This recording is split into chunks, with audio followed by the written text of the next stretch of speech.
Hello children. Today we will be learning History, Class 6, Chapter 7, India during the Maurya period. Let's begin. The Greek Emperor Alexander's invasion. Alexander, the Greek Emperor, invaded India's northwestern frontier in 326 BCE. Crossing the Indus or Sindhu River, he reached Takshashila. On the way, he met with forceful opposition from the local Indian kings. He defeated them all and successfully reached the Punjab. However, in this invasion, his army had to suffer severe hardships. The soldiers were eager to go back home. They rebelled against Alexander and he was forced to turn back. He, therefore, appointed Greek officers to administer the conquered territories. They were called satraps. He started his journey but died on the way back in 323 BCE at Babylon. Today, Babylon is in Iraq. Alexander's campaign led to an increase in the trade between India and the Western world. The historians who accompanied Alexander introduced India to the Western world through their writings. Greek sculpture influenced Indian art, giving rise to the Gandhara school of art. The Greek kings minted characteristic coins. On one side, the coin had a picture of the king who had minted the coin, and on the other side, a picture of a Greek god. The name of the king was also written on the coin. Alexander's coins were of the same type. The Maurya Empire. Chandragupta Maurya. Chandragupta Maurya founded the Maurya Empire. People were tired of the tyrannical rule of the Nanda king of Magadha, Dhananand. Chandragupta Maurya brought it to an end and established his own rule in Magadha around 325 BCE. He won Avanti and Saurashtra and began to extend the boundaries of his empire. After Alexander's death, a struggle for power began among the satraps he had appointed. Seleucus Nicator was Alexander's general. He became the king of Babylon after Alexander's death. He invaded the northwest frontier region of India and the Punjab.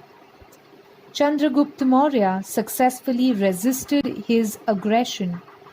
The defeat of Seleucus Nicator led to the inclusion of the northwest region of Kabul, Kandahar, and Herat in the Maurya Empire. Emperor Ashoka. After Chandragupta Maurya renounced the throne, he was succeeded by his son Bindusara.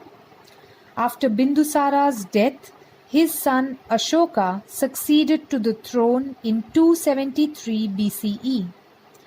Ashoka had been appointed the governor of Takshashila and Ujjain before he came to the throne.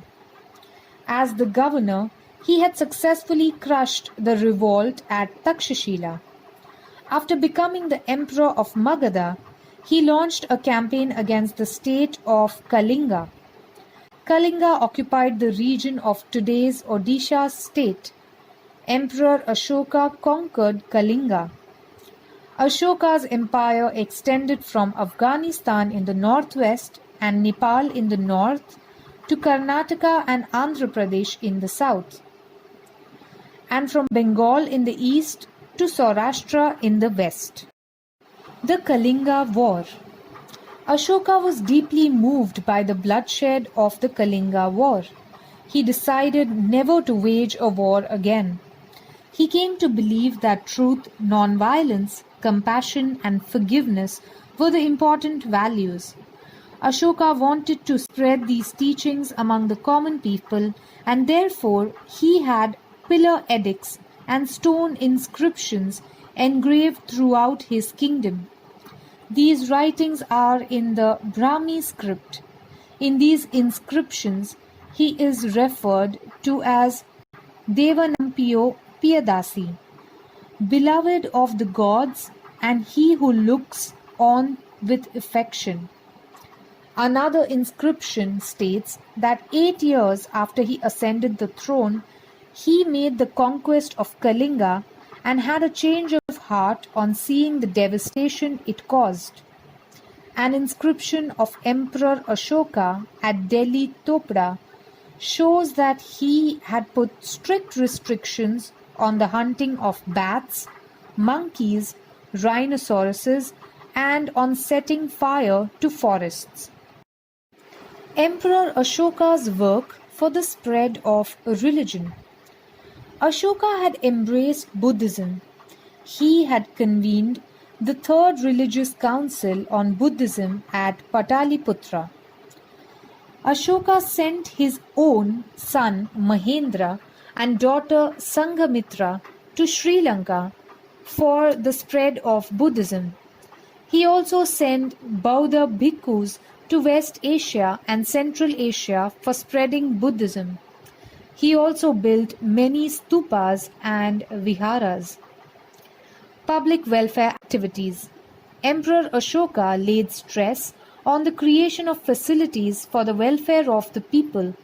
For example, he made provisions for free medicines and free medical treatment for people as well as for animals. He built many roads and planted trees for shade on both sides of the roads. He dug wells and built dharamshalas. Administration during the Maurya period. Pataliputra was the capital of the Maurya Empire. For the sake of administrative convenience, the empire was divided into 4 regions, each with its own capital. Eastern region, Toshali or Odisha. Western region, Ujjaini or Madhya Pradesh. Southern region, Suvarnagiri or Kanakagiri in Karnataka. The northern region, Takshashila or Pakistan. There was a council of ministers which advised the king in matters of administration. There were many officers working at different levels. There was an efficient intelligence service which kept an eye on the administration and on the movement of enemies. Life of the people during the Maurya period. During the Maurya period, agricultural production had great importance. Trade and other occupations had also prospered well. There were many occupations like carving and engraving on ivory, weaving and dyeing cloth, and metal work. Black glazed pottery was also produced. Shipbuilding was carried out on a large scale. In metal work, the technology of making articles of other metals as well as those of iron had developed. Different festivals and functions were celebrated in villages and towns. Dance and music concerts were a part of entertainment. Wrestling bouts and chariot races were popular, and so were board games and chess. Chess was called Ashtapad. Art and literature. During the period of Emperor Ashoka, the art of rock-cut sculpture was promoted. The pillars erected by Ashoka are excellent specimens of Indian sculpture. There are excellent carvings of animals like the lion, elephant, bull on these pillars. The chakra or wheel on the Ashoka pillar at Sarnath has a place of honor on the Indian national flag. The pillar has lions on all 4 sides, but only 3 are visible from the front. This is the official seal of the Government of India. The cave sculptures at Barabar Hills, carved during the period of Ashoka, are well known. These caves are in Bihar. They are the oldest cave sculptures in India. After the death of Emperor Ashoka, the Maurya Empire began to decline. After the Mauryas, many new states and some empires also emerged in India. The Maurya Empire was the largest empire in ancient India. In the next chapter, we shall discuss the political and cultural happenings in the post-Maurya period. Thank you, children. That's all for today. Please make sure you watch the video again and also read your textbooks. If you have any doubt, please feel free to ask. Thank you.